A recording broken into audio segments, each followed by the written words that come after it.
नमस्कार दोस्तों, मैं हूं पार्वती निर्माण और स्वागत करती हूं आपका अपने चैनल पर। ये मेरा पहला एपिसोड है। मैं पहली बार रिव्यू शुरू करने जा रही हूं। इससे पहले मैंने ये कभी नहीं किया, लेकिन इस तरह की मीडिया की एक्टिविटी जैसे कि क्रिप्टो को लेके इससे पहले मैं लाइव इंटरव्यूज़ वगैरह और शो यूट्यूब बेस्ड चैनल के ऊपर करती थी। वो पिछली साल करती थी, खैर अब नहीं करती हूँ। अब मूवी रिव्यू शुरू करने जा रही हूँ और बिल्कुल ये उम्मीद करती हूँ कि आपको ये पसंद आएगा। हालांकि मैं इस इंडस्ट्री में 10 साल से ऊपर से मतलब 10 साल से ज़्यादा मुझे हो चुके हैं। तो फिल्में मैंने की हैं, वेब सीरीज़ मैंने की है और टोटल 7 लैंग्वेजेस में काम किया है। तो मेरी फिल्म को लेके अपनी भी एक अंडरस्टैंडिंग है, कहानी को लेके अपनी अंडरस्टैंडिंग है, टेक्निकलिटीज़ मतलब बिहाइंड द कैमरा मैंने एक बेसिकली एक शॉर्ट फिल्म भी प्रोड्यूस की है। तो मुझे behind the camera, in front of the camera काफ़ी चीज़ों के बारे में पता है। और इसके साथ साथ मैंने एक्चुअली 3 साल लाइव थिएटर परफॉर्मेंसेस भी किए हुए हैं। तो इस वजह से जो ये क्राफ्ट है या आर्ट है, मुझे ऐसा लगता है कि मैं समझती हूँ सब, क्योंकि सभी के साथ काम किया है तो लोगों का पर्सपेक्टिव भी समझती हूँ और वो क्या क्रिएट करना चाहते हैं वो भी समझती हूँ। समाज की दृष्टि से हम जहाँ पे खड़े हैं, मतलब मुंबई में जब हम यहाँ रहते हैं और इस इंडस्ट्री से जब कनेक्टेड है, इसके अलावा जो दुनिया है वो बहुत ही अलग है और यहाँ की दुनिया बहुत अलग है। तो सारी चीज़ें मेल जोल अगर किया जाए और समझा जाए तो मुझे ऐसा लगा कि इन सारी चीज़ों को मैं काफ़ी अच्छी तरह से समझती हूँ और इसीलिए एक बेहतर पॉइंट ऑफ व्यू रख सकती हूँ। मेरा पॉइंट ऑफ व्यू जो है वो ऑब्वियसली मेरा अपने एक्सपीरियंस, कलेक्टिव एक्सपीरियंसेस और जो मैंने देखा समझा, ज़िंदगी को जो देखा समझा, उन सबको मिलाकर होगा। इसीलिए चाहती हूँ कि आप इसे पसंद करें और जो भी सजेशन देंगे बिल्कुल आप दीजिएगा कमेंट सेक्शन में और मैं कोशिश करूँगी कि इन सजेशंस को इम्प्लीमेंट करूँ। तो मैंने जो एक्चुअली देखा वो है कालकूट। तो इससे मैं अपना रिव्यू शुरू करूँगी। ये जियो सिनेमा पे अवेलेबल है, फ्री स्ट्रीमिंग है इसकी। सुमित सक्सेना ने इसे डायरेक्ट किया हुआ है, विजय वर्मा लीड कास्ट में है, श्वेता त्रिपाठी लीड कास्ट में है। और सबसे पहले जैसे ही जब मैंने इस वेब सीरीज़ का नाम सुना, क्योंकि विजय वर्मा वैसे भी काफ़ी जगह मेन स्ट्रीम में दिखते ही रहते हैं और लोग देखते ही हैं, अब उनको सभी पहचानने लग गए अच्छी से। तो और वो चर्चा में अब अपनी गर्लफ्रेंड की वजह से भी रहते हैं। खैर उसके अलावा बहुत अच्छे आर्टिस्ट हैं, डेफिनेटली बहुत अच्छे एक्टर हैं। तो मैंने सोचा कि क्यों ना इसे देखा जाए। तो ये वाईकॉम ने इसको एक्चुअली प्रोड्यूस किया है और बेसिकली सबसे पहले तो मुझे लगा कि अच्छा, पहले तो मैं ये समझ लूँ कि ये कालकूट शब्द का अर्थ क्या होता है। तो गूगल किया तो गूगल करके पता चला कि ओ, एक्चुअली ये तो वो समुद्र मंथन के वक्त जो विष निकला था उसको कालकूट कहते हैं। यानी कि समुद्र मंथन के वक्त जिस विष को शिव भगवान ने, शंकर भगवान ने अपने कंठ में ले लिया था, जिसकी वजह से उन्हें नीलकंठ कहा गया था, वो वही जो विष है उसे कालकूट कहते हैं। तो उस पूरी प्रक्रिया में वो विष जो था वो दुनिया में कहीं नहीं फैला था, लेकिन इस वेब सीरीज़ में ऐसा कुछ नहीं है।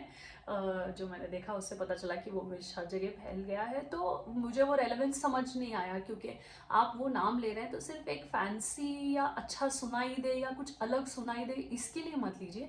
उस शब्द का जो अर्थ है, जो भावार्थ निकलता है, तो उस भाव को भी लेके चलना होता है। मुझे लगता है एक अच्छे मेकर की ये निशानी है कि वो हर तराजू पे उसको तोल के अगर एक इस तरह के शब्द को ले रहे हैं। तो मुझे ये बात मतलब थोड़ी सी हजम नहीं हुई कि मतलब क्या है क्योंकि ये जो कहानी है वो तो बेसिकली इस बात पे निर्भर कर रही है कि एसिड अटैक जो है वो एक विक्टिम है, मतलब श्वेता त्रिपाठी जो है वो एसिड अटैक की विक्टिम है, सर्वाइवर भी हैं। तो वो जो विश जो है वो फैल गया, लेकिन फिर क्या हुआ, फिर क्या कहना चाह रहे हैं। तो कहानी की दृष्टि से अगर पूरी आप 8 एपिसोड्स हैं, 8 एपिसोड अगर आप देख भी लेंगे तो मुझे तो मतलब एक्चुअली समझ में ही नहीं आया कि ये कहानी कहना क्या चाह रही है, मतलब क्या हो क्या रहा है इसमें। और एज यूजुअल जो आजकल हो रहा है, सारी सीरीज़ इतनी डल और उसका ट्रीटमेंट इतना लो, डिप्रेसिंग सी बड़ी फील आती है। और मतलब क्या करना चाह रहे हैं, मतलब सिर्फ टेक्निकली अगर कोई सीरीज़ अच्छी है, एक्टर्स तो खैर अच्छा काम किया उन्होंने, लेकिन और भी तो चीज़ें होती हैं। कहानी का एक महत्व होता है, वो कहानी क्यों कही जा रही है ना। आपका स्क्रीन प्ले अच्छा है तो आपने अच्छे से बना लिया, आपका कैमरा वर्क अच्छा है, ठीक है, लेकिन उस कहानी का अर्थ क्या हुआ, मतलब हम कहानी वो देख क्यों रहे, पूरी कहानी देख के मुझे कुछ समझ में नहीं आया। और आजकल जो चलन हो गया है वो है एक बेमतलब का फेमिनिज्म।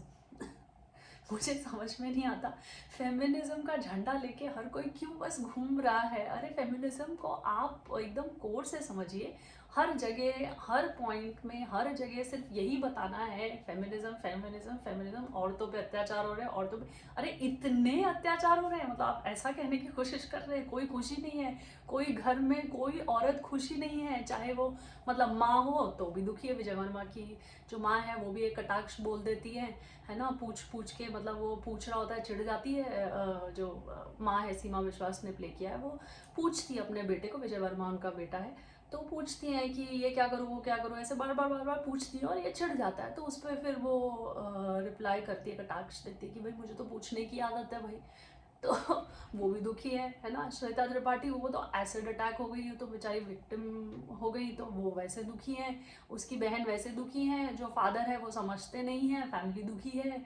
और कोई भी होगा तो वो भी दुखी है। कोई कोई कोई मतलब खुश है ही नहीं, सारी औरतें दुनिया में दुखी है, बस यही बता रहा हूँ, सब दुखी है। मतलब आप क्या क्या बताना चाह रहे हो इस सीरीज के थ्रू।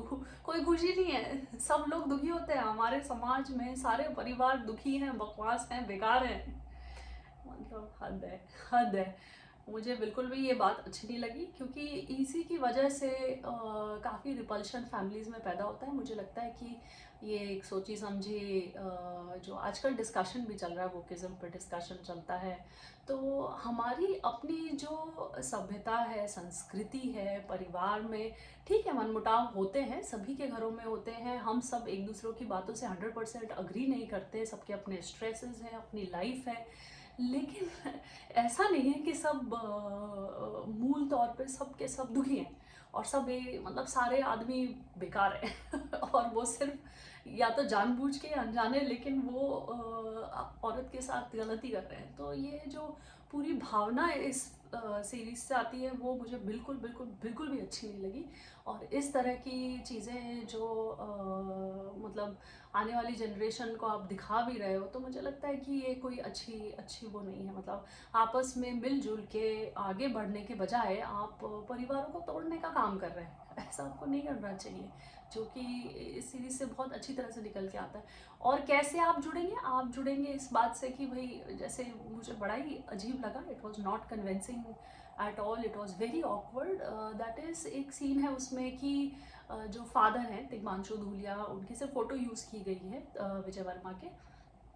तो वो जो फादर हैं वो उनकी डेथ हो चुकी है और वो कवि थे, मतलब टीचर थे पर कविताएं लिखते थे। तो वो कविता एक छोड़ के गए हैं उसकी माँ के लिए, मतलब विजय वर्मा की माँ के लिए, जो बेटे को कह रहे हैं पढ़ने के लिए, और उसका टाइटल है जागो के बीच।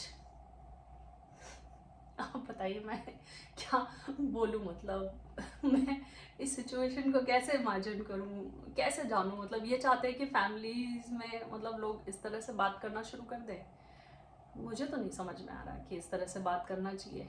मतलब फिर वो कविता, उसको भी लगता है कि मैं कैसे पढ़ूंगा, ऑकवर्ड फील करता है, जो कि ऑकवर्ड फील करना भी एक नॉर्मल बात है ना। और अब फिर उसको कैसे ये मोटिवेशन आता है कि नहीं ये तो बहुत सही चीज़ है, मुझे तो ये पढ़ के बताना ही है, तो मैं तो बताऊंगा पढ़ के अपनी माँ को, मेरे पिता ने लिखी है जांघों के बीच, और फिर वो पढ़ के बताता है, ठीक है। और माँ समझ जाती है कि वो क्या कहना चाह रहे हैं, ठीक है, क्या कहना चाह रहे हैं वो ज़्यादा इंपॉर्टेंट नहीं है। इस तरह का टाइटल रखो, और वो फैमिलीज बैठ के ऐसी बातें बड़े ही डीप थॉट के साथ समझ के डिस्कस करें, ऐसा आप कहना चाह रहे हैं, तो मुझे इस बात का कोई सर पैर समझ में नहीं आता। ये बहुत ही ऑकवर्ड सा, अजीब सा, बेतुका सा पूरा एग्जाम्पल उन्होंने सेट करने की कोशिश की, और कह रहे हैं कि मतलब कोई शर्म होनी ही नहीं चाहिए, कुछ होना ही नहीं चाहिए। मतलब ये क्या बात हुई, ये क्या बात हो गई। ऐसा थोड़ी ना है कि घर में मतलब जब बेशर्मी से आप बात करना शुरू कर देंगे तो फिर वही आपकी अंडरस्टैंडिंग होगी। फैमिली तभी अंडरस्टैंड करेगी जब आप सब बोल दो, सब बोल दो, सब बोल दो, कोई मतलब कुछ रखो मत बीच में, बोलते जाओ बोलते जाओ बोलते जाओ बोलते जाओ। ये क्या है मतलब मुझे हंसने का मन होता है। आजकल हर जगह यही हो रहा है एक्चुअली। नेटफ्लिक्स पे आप देख लीजिए, अमेज़ॉन पे आप देख लीजिए, तो मुझे समझ में नहीं आ रहा लोग रिश्ते को लेकर इतना कंफ्यूज हैं, चीज़ों को लेकर इतना कंफ्यूज है। हर जगह कंफ्यूजन कंफ्यूजन कंफ्यूजन, सीरीज़ में तो यही दिख रहा है। पर मुझे नहीं लगता कि ये रियल पिक्चर है। बाहर ऐसा इतना भी कंफ्यूजन लोगों की लाइफ में नहीं है। अच्छे लोग खुश भी रह रहे हैं, सुखी भी हैं, है ना। तो और आप जब कुछ बना रहे हैं इतने अच्छे बड़े पैमाने पे आप बना सकते हैं तो कुछ इस तरह का बनाइए जिसमें थोड़ा सही लगे। और ये एसिड अटैक के 28 केस बताए पुलिस वर्मा, सॉरी विजय वर्मा जो है वो पुलिस सब इंस्पेक्टर हैं, ठीक है। तो वो अपना काम कर रहे हैं और वो पहले नहीं करना चाहते हैं, फिर वो क्योंकि उनसे गलत देखा समझा नहीं जाता तो उसके बाद वो नौकरी छोड़ देना चाहते हैं, फिर वो नौकरी में रह जाते हैं किस तरह से, ठीक है, वो सब बातें। लेकिन और एसिड अटैक का जो उन्होंने मुद्दा उठाने की कोशिश की है, मुझे नहीं लगता कि वो मूल तौर पे एसिड अटैक को लेके भी कुछ कह पाए। कुछ भी नहीं था, कहानी के पॉइंट ऑफ व्यू से कुछ भी नहीं था। मुझे अगर आप ये पूछेंगे कि वैसे कितने स्टार्स दूंगी तो मैं इसको टेक्निकलिटी के टर्म्स पे और एक्टर्स के परफॉर्मेंस के टर्म्स पे, प्रोडक्शन वैल्यू के टर्म्स पे जो भी मार्क्स दे सकती हूँ वो 4 दे सकती हूँ। क्यों, लेकिन आप देखते वक्त ये बिल्कुल ध्यान रखिएगा कि ये जो कहना चाह रही है सीरीज मूल तौर पे उसमें मत फंसिए। ऐसी एंटरटेनमेंट के लिए आपको देखना देख लीजिए, ठीक है, एनग्रॉसिंग है तो वो आप कर सकते हैं। लेकिन जो विचारधारा वो कम्युनिकेट करना चाहती है वो बहुत ही बेकार है, बहुत ही बकवास है। उसको बिल्कुल सब्सक्राइब ना करें, ऐसा मैं कहूँगी। तो फ़िलहाल के लिए बस इतना ही। आप बिल्कुल मुझे बताइएगा कि आपको ये एपिसोड कैसा लगा। क्या आपको ऐसा लगता है कि सच्ची में मुझे इस तरह से रिव्यूज़ करने चाहिए, आपको पसंद आया? थोड़ी बहुत मोटिवेशन की ज़रूरत मुझे बिल्कुल पड़ेगी, इसलिए मैं कमेंट सेक्शन में आप क्या लिखेंगे इस बात का बिल्कुल इंतज़ार करूँगी। Thank you so much. नमस्कार और धन्यवाद। Thank you.